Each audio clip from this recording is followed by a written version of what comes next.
Hello అండి, ఈరోజు నాకెందుకో చేపలు తినాలనిపించింది. చేపల మార్కెట్కి వెళ్ళి ఏదైనా చేప తెచ్చుకుందామని బయలుదేరాను. చేపల మార్కెట్కి వెళ్తుంటే దారి మధ్యలోనే చేపలు అమ్ముతున్నారు.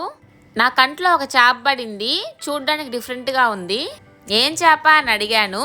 చుక్క చందువ, సముద్రంలోనే దొరుకుతుంది చేప అని చెప్పింది. ఈ చేప కేజీ ఉంటది 600 చెప్పింది రేటు. నేను బేరం ఆడితే 350కి ఇచ్చింది. చేప అయితే చాలా డిఫరెంట్ గా ఉంది. చూడండి నోరు ఎలా తెరుచుకొని ఉందో. ఇది కూడా చందువలాగే కానీ పైన చుక్కలు ఉన్నాయి, అందుకని దీన్ని చుక్క చందువ అంటారు. నేనైతే ఇప్పుడు ఈ చేపని కట్ చేయించే ఆయన దగ్గరికి తీసుకెళ్తున్నాను. మామూలుగా అయితే 20 రూపాయలు ఇస్తే కట్ చేపిస్తారు, కానీ ఇప్పుడు ఎంత అడుగుతాడో చూడాలి. ఈయనైతే కత్తిని బాగా సానబడుతున్నాడు. ఒక్కేట్లో మా చేపను కట్ చేసేదానికేమో. ఈ చేపకి సన్నటి పొలుసులు ఉన్నాయి, వాటిని బాగా బరికేస్తున్నాడు.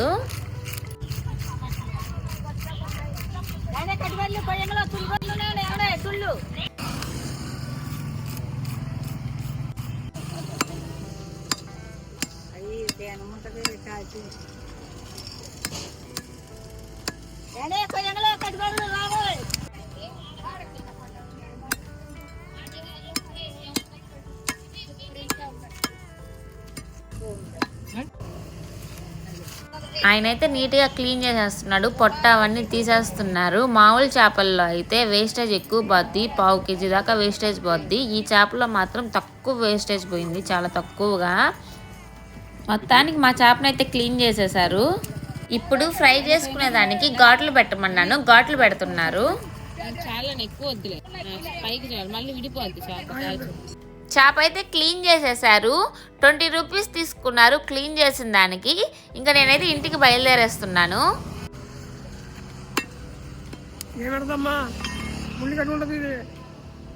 కూర్చునేదానికి రాయి కావాలి. ఎక్కడుందో రాయి ఎత్తుక్కోవాలబ్బా. రాయి ఒకటి తీసుకున్నామా.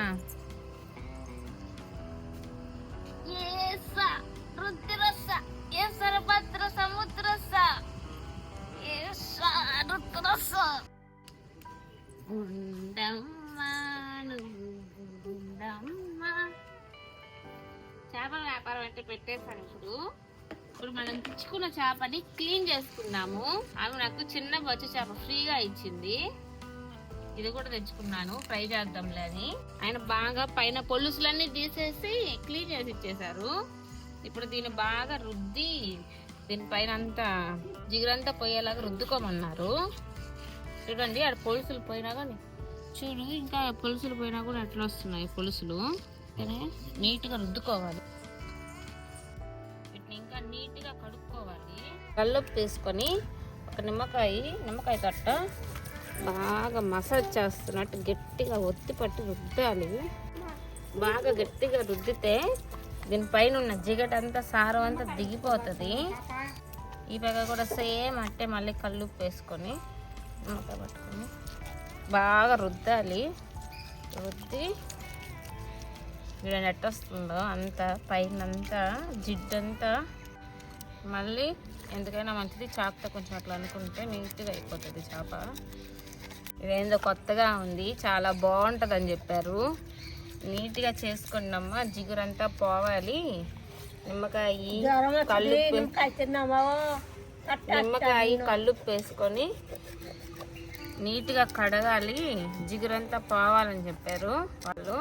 అందుకని మనకు సాధ్యమైనంత వరకు నీట్గా తెల్లగా తయారు చేసేసుకుంటాను ఇప్పుడు చేపను. నేను ఇది కడిగేసుకున్నాను, రుద్దేసి ఒకసారి. మా అమ్మ వాళ్ళు మా పెదమ్మ వాళ్ళు చేసి పెడుతుంటే ఏం తెలియలేదు. ఇప్పుడు నేను ఒకటే అయిపోయాను, తప్పదు, మనమే చేసుకొని తినాలి. అదే ఇంట్లో అయితే రానిలాగా హ్యాపీగా దర్జాగా పెట్టి తినేదాన్ని. ఏ అమ్మాయి అయినా ఇదే పరిస్థితి పెళ్ళయ్యాక. దీంట్లో ఉన్న మురికంతా బయటకు వచ్చేసింది. ఇంకా నీట్గా కడేసుకున్నాం ఇప్పుడు ఈ చేపని.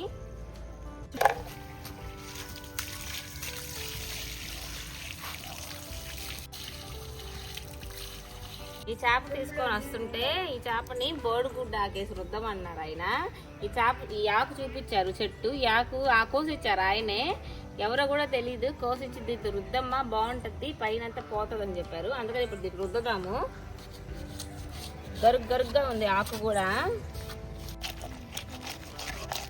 ఈ కళ్ళు తీసుకుంటే బాగుండేది, కాకపోతే కళ్ళు తీరమ్మా దీనికి అని చెప్పారు వాళ్ళు.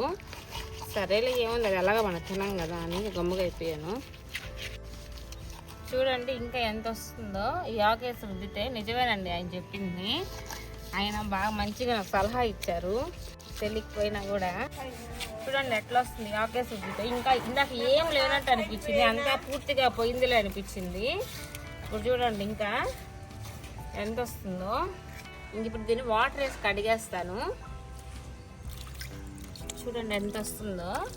అసలు ఏమి లేనట్టు అనిపించింది. ఆ నిమ్మకాయ ఉప్పు వేస్తే మన చేపల్లా కదా, సముద్రపు చేప కాబట్టి బాగా రుద్దుకోవాలి దీన్ని.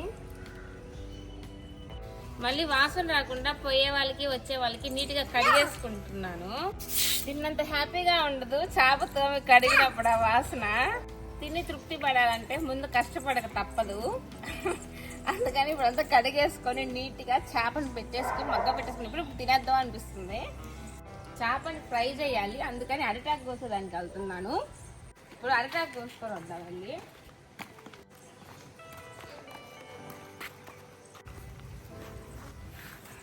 ఏదైనా సాధించాలంటే ఏ విధంగా అయినా వెళ్ళి నన్ను సాధించాలి.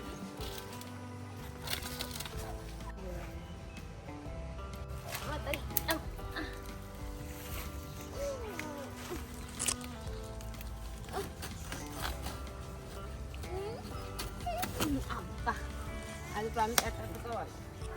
చిన్నగా అరిటాకు కట్ అయిపోయింది. ఇప్పుడు అరిటాకులో క్లీన్ చేసేసుకొని ఇప్పుడు చేప ఫ్రై చేసేసుకుందాము.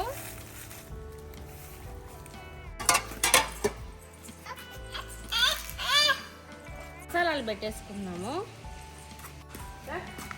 చేపని క్లీన్ చేసేసుకున్నాం కదా. నేను కూడా చేపలతోనే అలిసిపోయాను, కొంచెం ఫ్రెష్ అయ్యి వచ్చేసాను. ఇప్పుడు ఈ చేపకు మనం ఫ్రై చేసుకునేదానికి మసాలాలు పట్టించేద్దాము. ఇప్పుడు ఇందులోకి ఉప్పు, కారం, పసుపు, ధనియాల పొడి, జీలకర్ర పొడి, గరం మసాలా, కొంచెం పెప్పర్తో కలిసిన గరం మసాలా వాడుతున్నాను. ఇప్పుడు ఇవన్నీ వేసేసుకొని కొంచెం అల్లం వెల్లుల్లి పేస్ట్ 2 స్పూన్లు వేసుకున్నాను. ఇవన్నీ కలిపి చేపకి మసాజ్ చేసేస్తాను.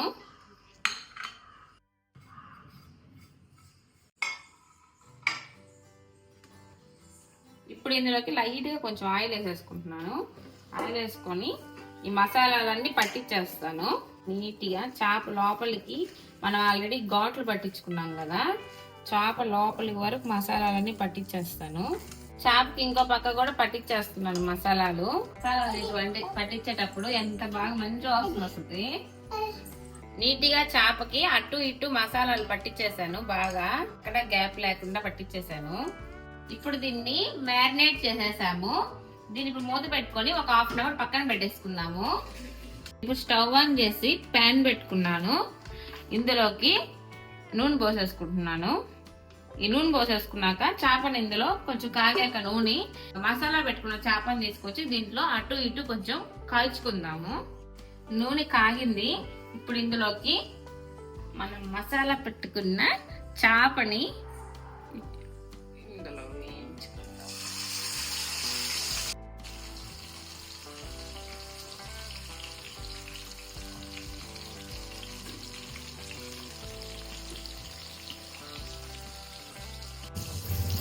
చేప చూడండి కొత్త ఉడుకుతుంది.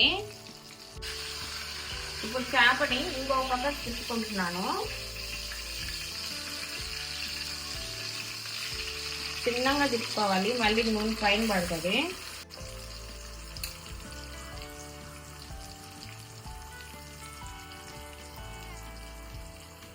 కరివేపాకు కూడా ఇందులోనే వేయించుతున్నాను, ఎందుకంటే కరివేపాకు ఫ్లేవర్ తగిలి బాగుంటది తినేటప్పుడు. మామూలుగా నూనెలోనే పెట్టేయచ్చు, చాలా బాగుంటది కరివేపాకు ఫ్లేవర్ తో చేప వేగితే.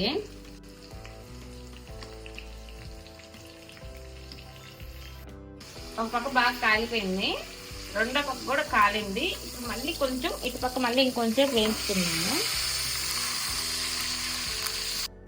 చూసేదానికి ఎంత బాగుందో, ఇప్పుడే తినేయాలనిపిస్తుంది, అంత బాగుంది. కరివేపాకు కూడా వేసాం కదా, మంచి స్మెల్ వస్తుంది, అరోమా చాలా బాగుంది. చేప 80% వేగేసింది. ఇప్పుడు దీన్ని పక్కన పెట్టేసుకున్నాము. ఇందాక చేప కాల్చుకున్నాను నూనెని. ఒక బాండలు తీసుకొని ఆ బాండల్లో ఇంత చేప మనం కాల్చుకున్నాం కదా, ఆ నూనె వేసుకున్నాను. నూనె కాగింది. ఇప్పుడు ఇందులో సన్నగా తరిగిన ఎర్రగడ్డలు, పచ్చిమిర్చి నూనెలో వేసి వేయించుకోవాలి. ఇవి కొంచెం కరివేపాకు వేసుకొని ఆనియన్స్, పచ్చిమిర్చి పచ్చివాసన పోయే వరకు వేయించుకోవాలి.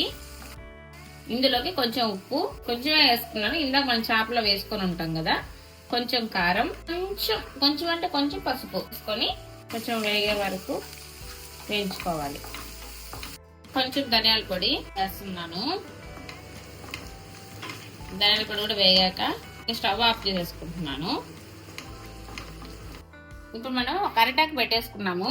ఇందులోకి ఇంతకు ముందుగా వేయించుకున్న ఆనియన్స్ గ్రేవీ పెట్టేసుకుంటున్నాను. ఆనియన్స్ గ్రేవీ ఒక లేయర్ లాగా వేసుకుంటున్నాను. ఇప్పుడు దీని కిందకి ఫిష్ పెట్టేసుకున్నాను. ఇందాక మనం కాల్చుకున్న ఫిష్, మళ్ళీ ఈ ఫిష్ పైన మళ్ళీ ఇందాక మనం చేసుకున్న గ్రేవీ నాకు పెట్టేసుకుంటున్నాను. గ్రేవీ మొత్తం వేసేసుకున్నాను. దీన్ని స్ప్రెడ్ చేసేసుకుంటున్నా చాప్ మీద అంతా. ఇప్పుడు అరిటాక్ని క్లోజ్ చేసేసుకుంటున్నాను. పొట్లం కట్టేస్తున్నాను అరిటాక్తో ఫిష్ని. అరిటాక్తో చేపని ఇలా చుట్టేసి కట్టేసాము. ఇప్పుడు దీన్ని పెనం వేడయింది. ఇప్పుడు దీన్ని పెనం మీద పెట్టేసి అరిటాక్ని బాగా కాలేలా చూసుకోవాలి. ఎందుకంటే చేపకి అరిటాక్ ఫ్లేవర్ బట్టి చేప ఇంకా రుచిగా మారుతుంది. అందుకని ఈ ప్రొసీజర్ చేస్తాం చేప ఫ్రైకి.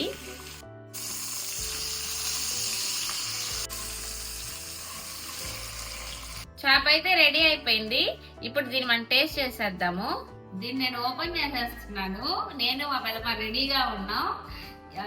ఎప్పుడెప్పుడు ఓపెన్ చేస్తామని ఆత్రంగా ఉన్నాను. ఇప్పుడు నేను దీన్ని ఓపెన్ చేసేస్తాను. రెడీగా ఉంది, సాగుతుంది, ఇంత ఫ్లేవర్ఫుల్ గా ఉంది, మంచి స్మెల్ వస్తుంది, వాసన అయితే గుమగుమలాడిపోతుంది.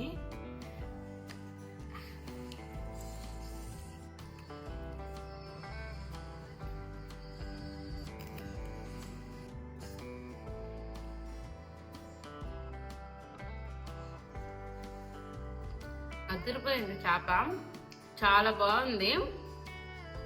ఈ ఆనియన్స్ గ్రేవీని కూడా మనం ఇలా పెట్టుకొని టేస్ట్ చేస్తే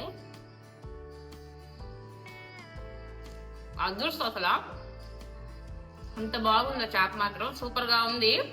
మీరు కూడా ఒకసారి ఇలా చేప అరిటాక్ ట్రై చేయండి.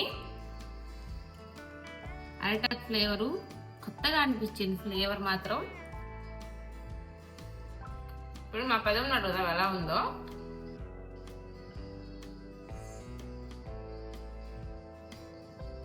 ఆహా, అబ్బా,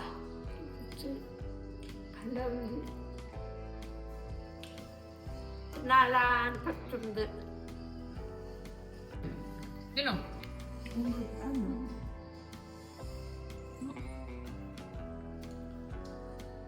ఆహా, ఏమి రుచి,